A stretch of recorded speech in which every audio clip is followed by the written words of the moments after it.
This is All India Radio. In the program Spotlight, now we bring a discussion on ban on single-use plastic and its significance for Swachh Bharat. The participants are Akshay Raut, former Director General of Swachh Bharat Mission, and Ashwini Srivastav, journalist.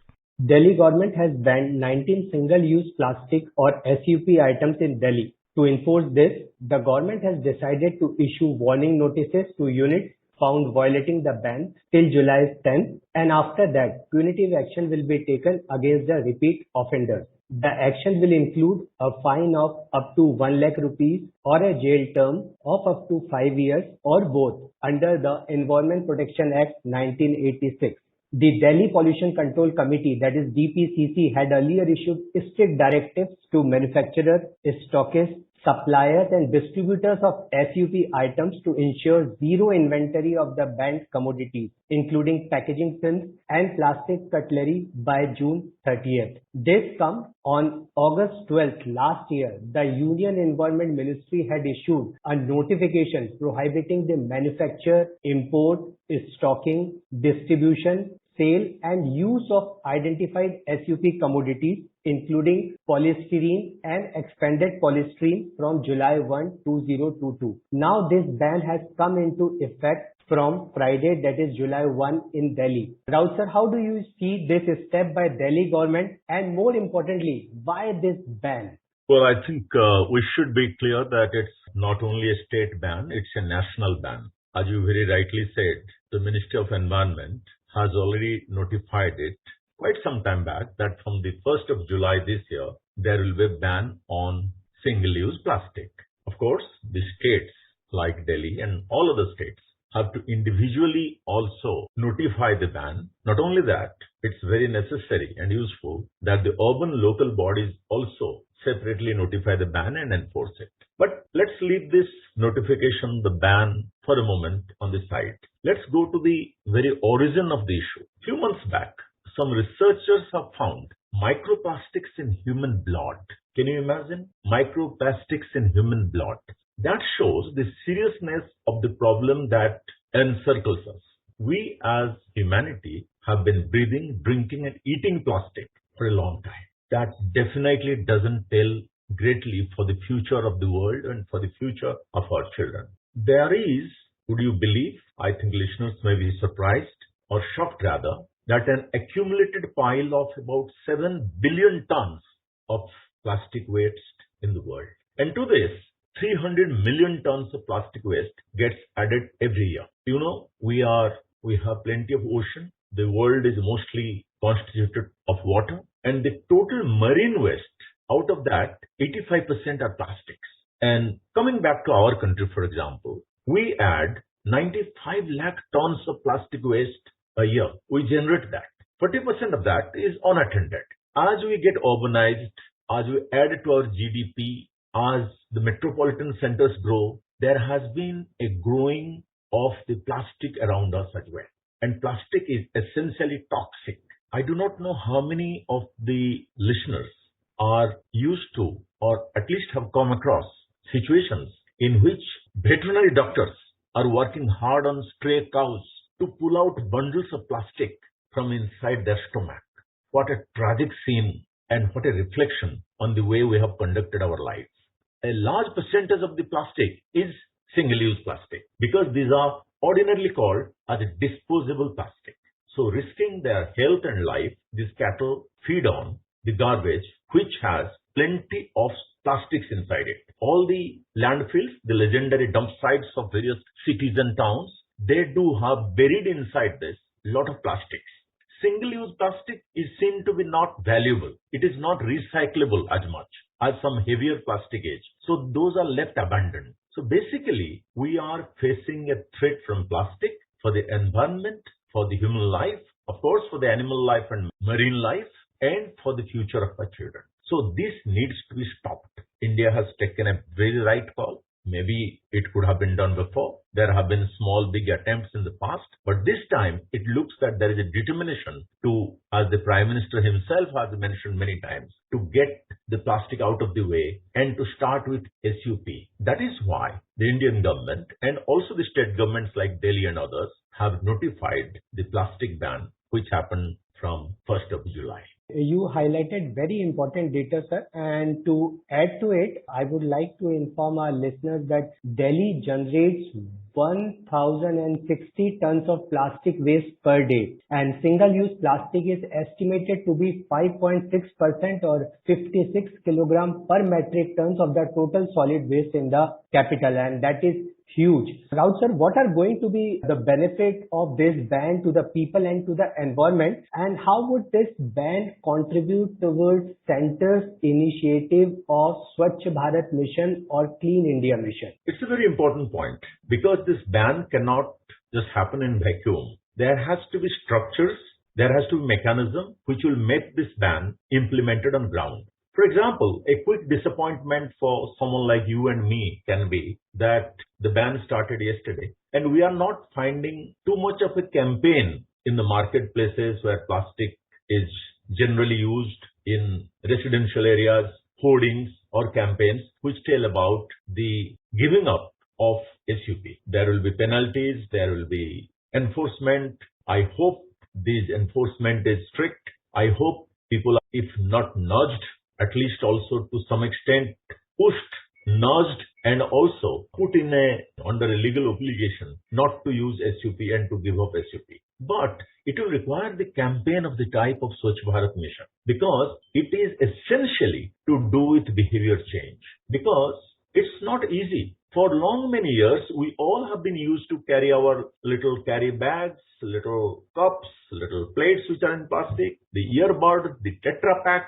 These have become a part of our life, logistics, transportation, packaging, and everything. So we have to go for a change of behavior, like the Prime Minister was calling it freedom from SUP and has called for a people's movement against plastic. The Swachh Bharat mission, the success of it, if we are now in a situation in which we have largely an open defecation-free country, it is because it becomes people's movement. So also, this fight against SUP cannot succeed unless all the 6 lakh villages, all the 4,000 plus towns and cities, particularly the towns and cities, which contribute the maximum to SUP and plastic use, they become sensitive to give it up. And I'll just add one more thing here. The Swachh Bharat mission phase 1, as we have seen from 2014 to say roughly end of 2019, was focused on giving people access to safe sanitation. Now, in the phase 2, which is 2021-22 may runs till 25, the idea is to have good amount of solid and liquid waste management. In the context of urban centers, it is a good amount of solid waste management within which the plastic waste management is a big task. That is why in various Swachh Sarvekshan of the Urban Swachh Bharat Mission or Safai Mitra Suraksha Challenge of this, again the Swachh Bharat Mission Urban Phase 2 or the model ODF plus villages in the rural side, treatment of the plastic, the dealing with the plastic, how it is reused or recycled or reduced, that itself is one of the criteria to judge the efficacy and to judge the efficiency and effectiveness of Swachh Bharat Mission Phase 2. Very rightly, because after the open defecation problem was handled, perhaps the next big thing that we have to handle, particularly in the urban landscape, is solid waste. That is why the big call for garbage-free cities by 25 has been given. When the Prime Minister launched the program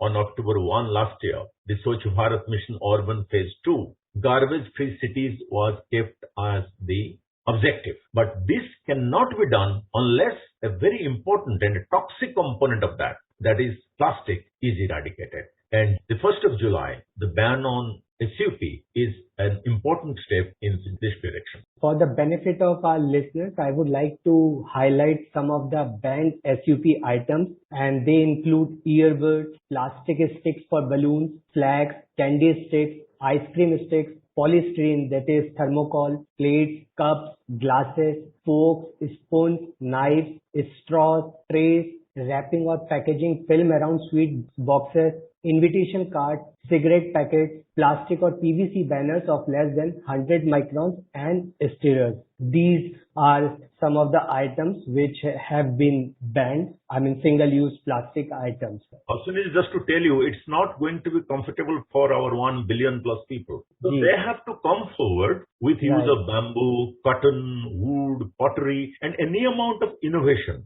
and small amounts of technology which have to come in to provide substitutes. And substitution is not going to be easy because is it available? Good substitute? Or second, is it cost effective? Is it easily and in scale available to the extent it was being used by various shops, retailers and various suppliers? That is going to be a challenge. But that should not deter us from giving up single-use plastic. We must quickly learn how to go into the alternatives. And once we go into it, it's not going to be difficult. It is just a way of living, actually. Once people started using the toilets, for example, in Swachh Bharat mission plan, then they will not go out. Similarly, once people get used to using alternatives, but in the immediate, there will be a supply-demand situation regarding these alternatives. You are right. People are dependent on plastic in their day-to-day lives. In the absence of a viable alternative, it is going to be really difficult for people. But you rightly pointed out that should not deter us. Also, Raut sir, the ban comes into effect when the unemployment rate is high in the country. It is going to affect a large number of manufacturers, distributors and sellers of SUP items. Many people will find it difficult to make ends meet. What option you feel they have and what can government do and what should government do in this regard? There is a wonderful concept called waste to wealth, which the government has brought into practical effect over the last few years. And plastic waste management becomes a case. Can we have, and it all starts with the homely concept and something which starts at the home or the source called segregation. Unless the waste is segregated at the source, in most cases it is at the homes, like wet waste, dry waste, inside that plastic waste. If these are separated, that is why a huge campaign has been launched under the Swachh Bharat Mission Urban to segregate every waste at the source. Once it is segregated, the wet waste comes and goes for certain types of use, the dry waste goes for certain type of use, then the recovery and recycling becomes very easy and doable and profitable. So also the plastic, whether it goes to the cement industry or the road construction, there are various uses of it. Perhaps the one which is very easy to litter and it has the least use in terms of recycling and next to put it in the economic cycle is the SUP. That is why the ban on SUP. Because any plastic that is reusable and that is recyclable, it is a heavier plastic. And those perhaps can stay on for a while longer. But SUP is the immediate nuisance. So, coming back to the waste segregation pact, if waste segregation is done properly at the source, then the plastic can be pulled out. Even the dirty mountains, as I call them, in the many cities and towns, the dump sites which have been there for long. So, if those are dismantled in a public-private partnership, there could be profit made out of these dirty mountains, which also contain a large amount of plastic. Instead of using non-recyclable plastic in our daily lives, and pushing them into waterfronts, into drains, finally into the food cycle, it comes back to our own alimentary canal or goes to the cattle's stomach. This is not the way we have to perpetuate humanity. This is the surest way to make sure that human life is in danger. We have to act in the opposite direction. There could be difficulties, as you mentioned. Yes, some people could be dependent on employment in SUV production, but once you go for a large scale alternative production, in fact, a lot of them could come from cottage industry. Initially, they may be little more expensive. They may not be cost effective. But once we are a country of startups, if the startups come into this SUP substitution in big way, then there will be ways to find. Then there will be cheaper ways to deliver in large scale alternatives for SUP. That industry will also have employment. So I don't think employment is going to be shut down because of the SUP being banned. The benefits that come from SUP ban is huge compared to certain sectors of work or employment being closed down for that purpose. Raut sir, you explained in detail about the effects of SUP ban and the way forward. Thank you so much for talking to us. Thank you very much. You were listening to a discussion on ban on single-use plastic and its significance for Swachh Bharat. The participants were Akshay Raut, former Director General of Swachh Bharat Mission, and Ashwini Srivastav, journalist. This program was produced and presented by the News Services Division of All India Radio. You can listen to it on a mobile app, News on AIR. This program is also available on a YouTube channel, News on AIR Official. You may email opinion about this program at airnsdtalks@gmail.com.